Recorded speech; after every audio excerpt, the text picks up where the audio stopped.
আসসালামু আলাইকুম।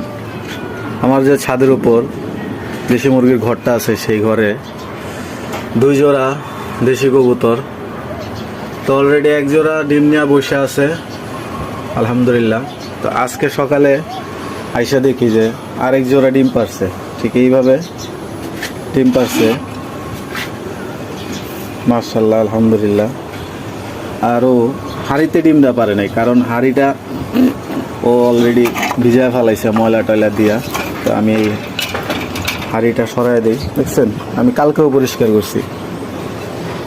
তো আলহামদুলিল্লাহ আমার 2 জোড়া কবুতরের মধ্যে 2 জোড়া কবুতরই ডিম নিয়ে বসছে। আমি আরেকটা হাঁড়ি দিয়ে দিতেছি।